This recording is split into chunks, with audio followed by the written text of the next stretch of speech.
안녕하세요, 여러분. 반갑습니다. 물된 동산 TV의 에스텔입니다. 제가 한동안 좀 뜸했었죠. 유튜브 사역에 조금 의욕을 잃은 점도 있었지만 그동안 복음 전도용 소책자를 좀 만들었습니다. 이전에 선교지에서 사용했던 것을 좀 수정하고 깔끔하게 정리했는데요. 모든 연령층에 적합하지만 특별히 삶의 의미를 찾는 청소년들과 또 김일성 주체 사상에 깊이 물들어 있는 북한 젊은이들에게 어필이 되도록 통일 후를 생각하며 정리하게 되었습니다. 관심 있는 분들께서는 연락 주시면 추후 파일을 공유하도록 하겠습니다. 그럼 오늘 메시지를 시작하겠습니다. 다윗의 삶을 들여다보면 그가 평생에 얼마나 하나님을 경외함으로 섬겼는지 우리가 감탄하지 않을 수가 없죠. 자신을 죽이려고 뒤쫓던 사울 왕을 2번씩이나 죽일 기회가 있었는데도 그렇게 하지 않았습니다. 그처럼 그는 철저히 하나님의 주권을 인정하며 살았죠. 그런 다윗이었기에 우리는 그가 밧세바를 범한 사건을 보고 매우 놀라게 됩니다. 어떻게 다윗 같은 그런 경건한 신앙인이 여자 하나 때문에 살인까지 할 수 있었을까? 또한 하나님의 말씀인 성경에 우리가 존경하는 신앙 위인들의 그런 부끄러운 행위들이 기록되어 있는 것도 이 점도 이해하기 어려운 부분 중에 하나일 것입니다. 그런데 주님께 삶을 완전히 드리기로 헌신한 이후에도 때때로 실수하고 넘어지는 저 자신을 보면서 그러한 불미스러운 사건들이 성경에 왜 기록되었는지 이해가 됩니다. 그것은 믿음의 여정을 걸어가는 우리에게 교훈과 경계심을 주고 또 우리로 하여금 어떤 상황에서도 낙심하지 않도록 격려하기 위함이죠. 우리는 성령 충만하여서 마음이 평온하고 기쁨과 감사가 넘치고 무슨 일이든 순조로울 때에는 우리 자신이 정말 괜찮은 사람처럼 생각됩니다. 또 어려움이 와도 믿음으로 잘 이겨내는 자신이 대견스럽기도 하죠. 그래서 조금씩 우쭐한 생각이 들려고 하는 그때. 이때가 사실은 매우 위험한 순간이라는 것을 우리는 인식해야 합니다. 이럴 때 마귀가 틈을 타기 쉽기 때문이죠. 교만으로 인해 방심하게 되면 마귀가 쉽게 틈을 탈 수 있습니다. 다윗은 어린 소년이었을 때 왕으로 기름 부음을 받은 후 약 15년 정도를 사울 왕으로부터 생명의 위협을 받으며 도망자 생활을 하였습니다. 이때 그에게는 매 순간 주님을 의지하는 습관이 길러진 것 같습니다. 그는 마침내 이스라엘 통일 왕국의 왕이 되죠. 그리고 주변의 나라들을 차례로 정복하고 그들에게서 조공을 받게 됩니다. 강대국들 틈에서 늘 조공을 바치거나 압제를 당하기만 했던 이스라엘이 드디어 다윗 왕 때 주변 나라들을 제압하고 다윗 제국이 형성되죠. 다윗은 자신이 이룬 업적으로 말미암아 매우 만족했을 것입니다. 그럴 즈음 해가 바뀌고 전쟁 시즌이 돌아왔을 때 이제 다윗은 그의 부하들만 전쟁에 내보내고 그는 왕궁에서 한가로이 지내게 되죠. 문제의 사건은 다윗의 최고 전성기였던 이때 일어납니다. 보통 우리 그리스도인들도 고난과 역경 가운데 있을 때는 크게 실수하지 않습니다. 낮고 겸손한 마음으로 납작 엎드러져 있기 때문이죠.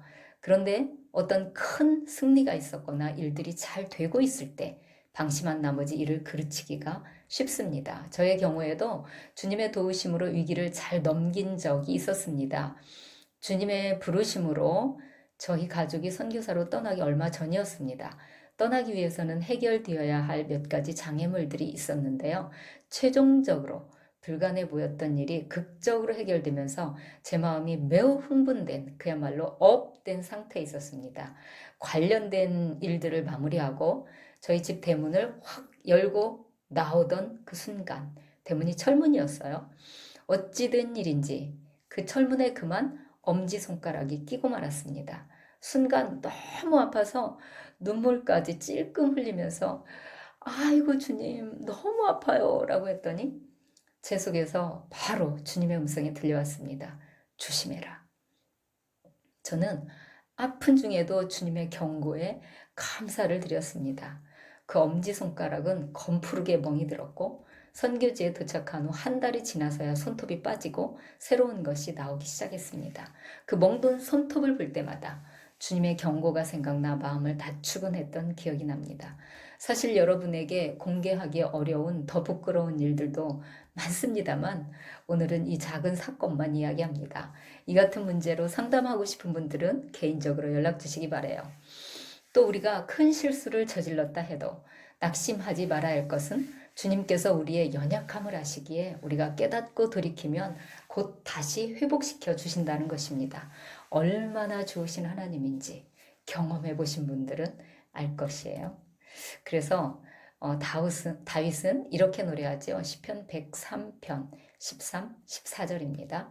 아버지가 자식을 긍휼히 여김같이 여호와께서는 자기를 경외하는 자를 긍휼히 여기시나니 이는 그가 우리의 체질을 아시며 우리가 단지 먼지뿐임을 기억하심이로다. 아멘.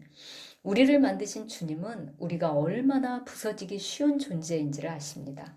아무리 고상하고 지체 높은 귀인이라고 해도 사람은 흙먼지로 지음받은 연약한 존재에 불과합니다. 그러므로 우리가 존경하던 누군가가 넘어졌다는 소식을 접할 때 놀라워할 필요가 없습니다. 그를 비난하기보다는 긍휼히 여기는 마음으로 그를 위해 기도하며 우리 자신도 동일한 죄를 범하지 않도록 경계하는 기회로 삼아야 할 것입니다.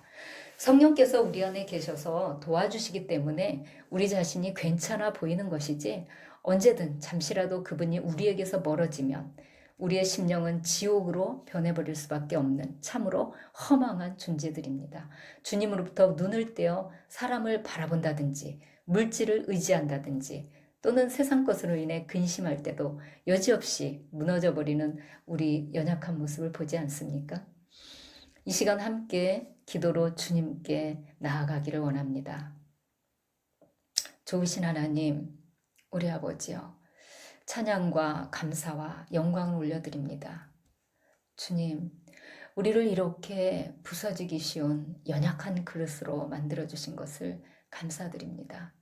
연약하기에, 나약하기에 주님을 더욱 의지할 수밖에 없고 또 연약하기에 매 순간 주님만 붙잡고 나아가오니 저희를 불쌍히 여겨 주시옵소서.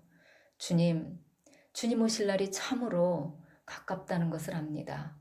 땅과 하늘이 진동하며 바다가 포효할지라도 주님, 저희가 거기에 마음을 빼앗기지 않고 우리 주님께만 우리 온 마음과 생각을 집중할 수 있도록 도와주시옵소서. 또 주님 오시는 발자국 소리가 가깝게 들릴수록 믿지 않은 가족들과 친구들에 대한 염려로 마음이 불안해지기도 합니다. 가족 문제도 이제는 주님께 온전히 내어 맡기고 우리 자신이 주님과 연합하여 하나 되는 일에만 최선을 다하도록 도와주옵소서. 오직 주님의 마음이 있는 곳에 저희의 마음이 있게 하시고 주님이 일하시는 현장에서 저희도 행하게 도와주시옵소서. 저희의 몸과 마음이 온전히 주님과 하나 되게 하옵소서. 우리 구주 예수 그리스도 이름으로 기도 올리옵나이다. 아멘. 기도 가운데 생각나는 것이 있는데요. 우리가 주님과 연합하려면 주님의 마음이 어디에 있는지 알아야 되겠죠. 주의 나라는 내 안에도 있지만 우리 공동체 안에도 있습니다.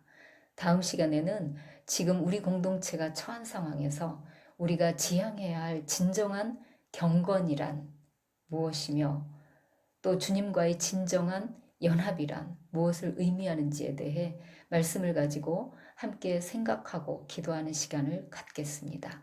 사랑하고 축복합니다. 샬롬.